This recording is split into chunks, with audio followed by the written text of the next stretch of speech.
क्या सच में उस विक्की भाई ने तुम्हें और रूपल को 50 लाख रुपए दिए हैं? मिसेस यामिनी गिल ने अचंभे से अपनी बेटी की तरफ देखा और मन ही मन में कहा, शनाया बदल गई है। उसने आज तक मुझसे कभी भी कुछ नहीं छिपाया। बेवकूफ लड़की, क्या तुम ये नहीं जानती कि हमें फिलहाल पैसों की कितनी जरूरत है? तुम्हारे पापा हॉस्पिटल में हैं और तुम 25 लाख की कार खरीद रही हो, वो भी इस निकम्मे आहान के लिए। क्या उसके जैसा कंगाल आदमी इतनी महंगी कार चलाने के लायक है? आहान की औकात ही क्या है? अब मिसेस यामिनी गिल का ध्यान उनके खामोश खड़े निकम्मे दामाद की तरफ गया और उन्होंने आहान को डायरेक्टली कोसना शुरू किया। तुम आहान, क्या तुम्हें समझ में नहीं आता कि हम किन हालात से गुजर रहे हैं? अमीरों के घर में शादी हो जाने से कोई खुद अमीर नहीं हो जाता। मैं तुम्हें एक बात अच्छे से बता दूं, अपनी इन घटिया हरकतों से कभी बाज आ जाओ, वरना तुम्हारे जैसे नमक हराम और निकम्मे दामाद को मैं घर से निकालने से पहले एक बार भी नहीं सोचूंगी। मिसेस यामिनी गिल के ये शब्द कुछ ज्यादा ही हार्श थे। आहान को किसी के पैसों की क्या जरूरत थी जब वो खुद पूरे के पूरे शोरूम को खरीद सकता था। आहान को इस वक्त बहुत गुस्सा आ रहा था, लेकिन शनाया की मॉम की रिस्पेक्ट करने के इरादे से वो खामोश रह गया। शनाया अब बहुत बुरा फील कर रही थी। उसे एक ही वक्त आहान के लिए बुरा भी लग रहा था और अपनी मॉम पर गुस्सा भी आ रहा था।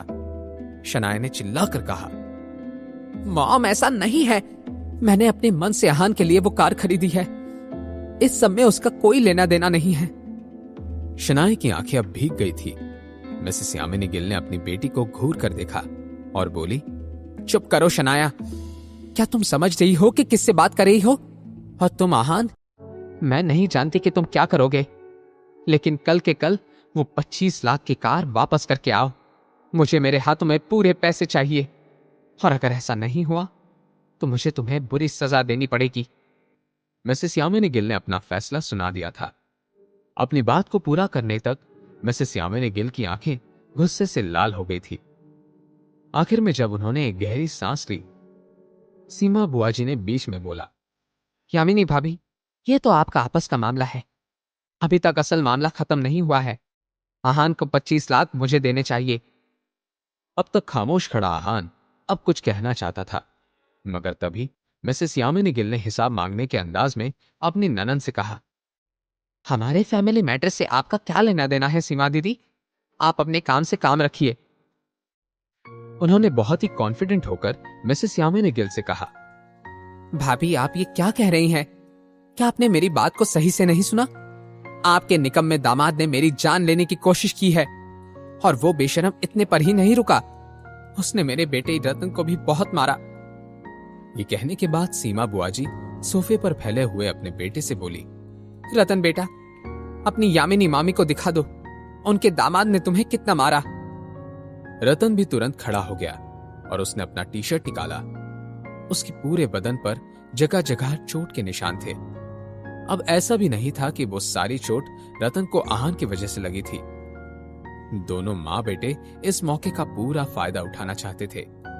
जैसे ही मिसेस यामिनी गिल ने रतन के सारी जख्मों के निशान देखे, उनका मुंह बन गया। वो ये फिगर आउट करने की कोशिश कर रही थी कि आज हर कोई उन्हें इतना परेशान क्यों कर रहा था। मिसेस यामिनी गिल ने फिर सीमा बुआजी से सवाल करते हुए कहा, ऐसे मामलों में मुझे मजाक करने की क्या जरूरत है? आपके दामाद ने मेरे बेटे की पिटाई की है, और यही सच है। रास्ते पर कई लोगों ने यह देखा था। क्या आप ये कह रही हैं कि मैं झूठी हूं? वो अब ये सब सहन करने के मूड में नहीं थी।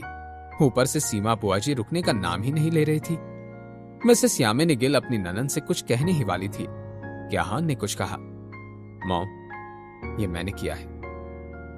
आहान अपनी हरकत की जिम्मेदारी खुद ले रहा था, और इस बात को मानते हुए आहान के चेहरे पर ना कोई पछतावा था और ना ही कोई डर। अपने दामाद की ये बात सुनकर मिसेस यामिनी गिल हैरान रह गई। आहान की हामी को जानकर सीमा बुआजी की जान में जान आ गई। उन्होंने अब अपनी बात पर जोर लगाते हुए कहा, सुना यामिनी भाभी, और मुझे झूठ कहने की कोई आदत नहीं है।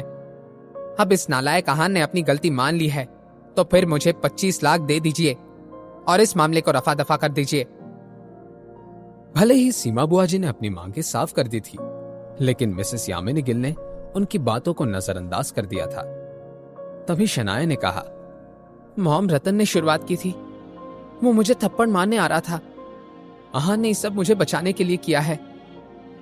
शनाया को सीमा बुआजी पर गुस्सा आ रहा था, लेकिन मिसेस यामिनी गिल ने शनाया को और सीमा बुआजी को नजरअंदाज कर दिया।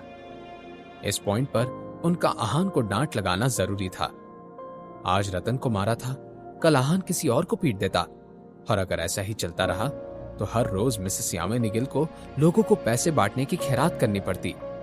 इसलिए मिसेस यामिनी गिल ने आहान से सवाल करते हुए कहा, तुम्हें हाथ उठाने की क्या जरूरत थी आहान? अब आहान क्या करेगा?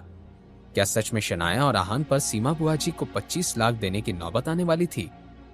मिसेस यामिनी गिल अपने दामाद को क्या सजा देने वाली थी? जानने के लिए देखिए अगला एपिसोड सिर्फ पॉकेट एफएम के यूट्यूब चैनल पर, और सीक्रेट अमीरजादा के सारे एपिसोड्स को सुनने के लिए डिस्क्रिप्शन में दी हुई लिंक से डाउनलोड कीजिए पॉकेट एफएम ऐप।